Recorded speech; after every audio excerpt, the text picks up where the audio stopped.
Start.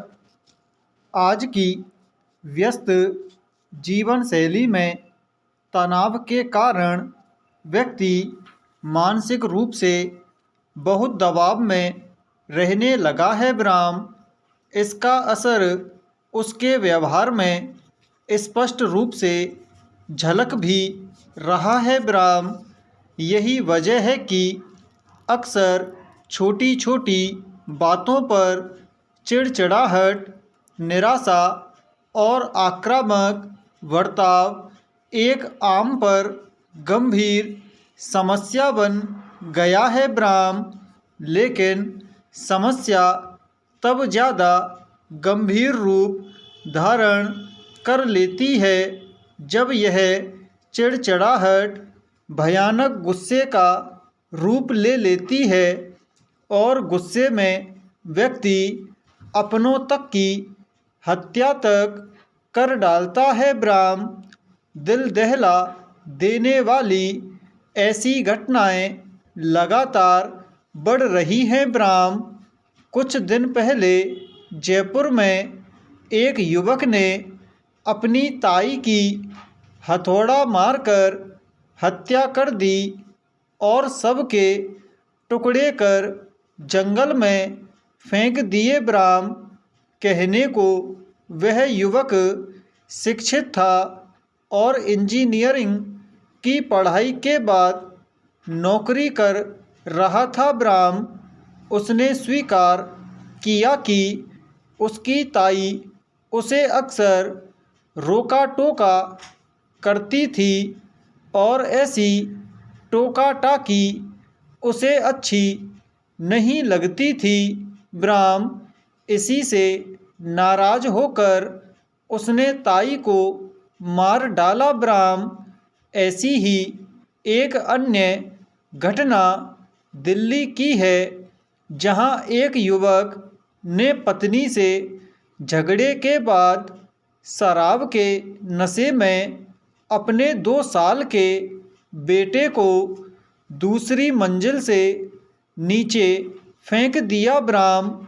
Jharkhand के साहिबगंज में एक पति ने अपनी पत्नी हत्या के बाद उसके शव के 50 से ज़्यादा टुकड़े कर दिए ब्राह्म। ऐसी घटनाओं को देख सुनकर मन में कई सवाल उठते हैं ब्राह्म। गुस्से में तोड़ फोड़ और मारपीट जैसी घटनाएं तो समझ में आती हैं, लेकिन मामूली बातों पर इतना गुस्सा कि किसी अपने की ही हत्या कर दी जाए, यह चिंता में डाल देने वाली बात है ब्राह्म। इसीलिए यह सवाल बार बार झकझोरता है कि आखिर लोगों में इतनी नकारात्मकता, हिंसा, गुस्सा, घृणा आई कहाँ से और क्यों आ रही है प्रश्न। अब हिंसा या घृणा के भाव जाति, धर्म, भाषा, क्षेत्र या शत्रु तक ही सीमित नहीं रहे, बल्कि निजी संबंधों तक भी इनका विस्तार देखने को मिल रहा है ब्राह्म। पैरा दुनिया भर के समाजों में घृणा में हुई वृद्धि के कारणों को समझना जरूरी है ब्राह्म। सवाल है कि कैसे और क्यों हम एक ऐसी जगह पहुंच गए हैं जहां घृणा और क्रोध के रूप में राष्ट्रवाद, जातिवाद और नारी द्वेष बढ़ता जा रहा है और दुनिया भर में आंदोलनों का आधार बन रहा है ब्राह्म। व्यक्ति के उत्थान के साथ साथ असंतोष और निराशा में वृद्धि हुई है, क्योंकि आधुनिक दुनिया अभिजात वर्ग और राज्य द्वारा किए गए वादों और जनता की अपेक्षाओं को पूरा करने में विफल रही है। ब्राह्म एक कल्याणकारी राज्य और संवैधानिक मूल्यों की पालना का वादा जब पूरा नहीं होता तो नागरिकों में नाराजगी और असंतोष के भाव पैदा होने लगते हैं। ब्राह्म ऐसा होना स्वाभाविक भी है। ब्राह्म भारत में आज यही स्थिति है। ब्राह्म सबसे बड़े लोकतांत्रिक देश का नागरिक होने के बावजूद लोग स्वयं को एक असुरक्षित दुनिया का हिस्सा मानने लगे हैं। ब्राह्म उन्हें अपने चारों ओर असंतोष, निराशा, आक्रोश और आर्थिक अस्थिरता दिखाई दे रही है। ब्राह्म और ऐसी स्थिति कोई एक दिन में नहीं बनी है। ब्राह्म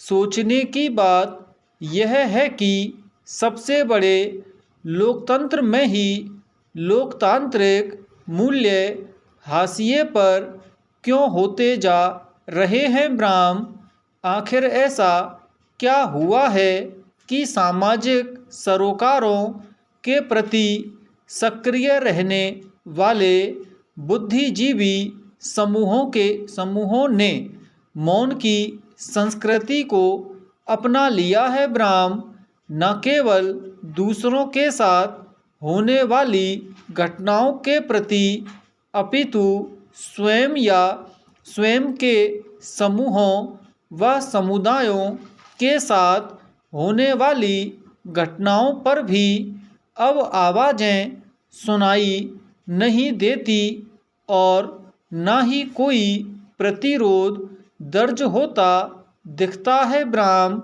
लगातार बढ़ती महंगाई, संसाधनों की अनुपलब्धता, स्वास्थ्य सुविधाओं का अभाव, रोजगार की समाप्ति, शिक्षा का गिरता स्तर, भविष्य की अनिश्चितता, कामकाजी हालात, अल्प वेतन, कार्य के अनिश्चित घंटे, महिलाओं एवं दलितों के लिए असुरक्षित वातावरण, हिंसक घटनाओं में वृद्धि आदि ऐसे महत्वपूर्ण पक्ष हैं जिनकी अनदेखी नहीं की जा सकती, लेकिन फिर भी की जा रही है। ब्राह्म आखिर क्यों?